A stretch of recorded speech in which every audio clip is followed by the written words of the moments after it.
Ini penting kami sampaikan teman-teman sekalian. Ingat baik-baik, urusan dunia itu sudah diatur. Akhirat kita itu yang belum jelas.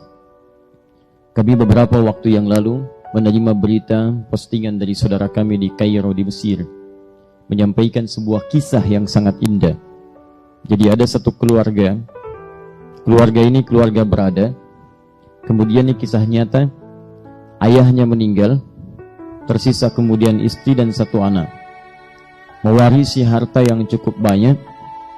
Tiba-tiba kemudian datang pamannya mengatakan, biar saya kelola harta ini sehingga nanti hasilnya bisa menghidupi anak dan keluarga ini.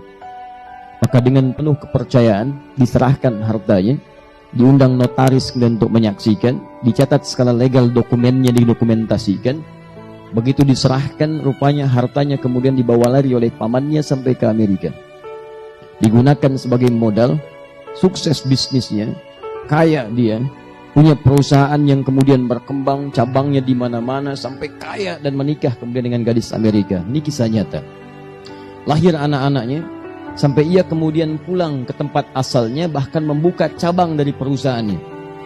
Yang paling miris, ibu dan anak tadi, anak yang berkembang yatim ini, kemudian tergadaikan hartanya oleh pamannya. Nyata kisah ini. Tiba-tiba ingin melamar pekerjaan di tempat pekerjaan pamannya, datang ke rumahnya sampai diusir oleh pamannya. Kamu jangan ada di sini, pergi dari sini. Baik. Apa yang terjadi? Setelah kemudian dia siapkan tempat tinggal yang cukup mewah, ia akan bawa keluarganya dari Amerika, istrinya dan anak-anaknya kemudian untuk datang ke tempat ia kemudian di situ telah bangunkan satu rumah yang sangat indah. 15 tahun berlalu dari peristiwa diambilnya harta itu, telah berkembang selama 15 tahun. Begitu tiba masanya kemudian jadi rumahnya sangat mewah dengan perusahaan aset yang sangat luar biasa banyaknya. Tibalah waktu kemudian keluarga besar di Amerika untuk datang ke tempat ia di situ. Saat datang, disiapkan waktu menjemput, berangkat kemudian ke bandara. Apa yang terjadi? Tiba di bandara dengan selamat, disambut dengan senyuman-senyuman yang paling indah. Di jalan kemudian disewakan mobil yang sangat luar biasa mahalnya untuk menjemput. Di perjalanan ternyata sedang menuju pada takdir yang lainnya. Terjadilah kecelakaan yang besar pada saat itu. Wafat seluruh keluarga ini. Si paman tadi dengan istri Amerika aja, dengan seluruh anak-anaknya, wafat seluruhnya. Anda tahu ketika wafat seluruhnya ini, tersisalah kemudian persoalan yang paling besar. Kepada siapa harta kemudian si paman ini atau si orang ini diwariskan.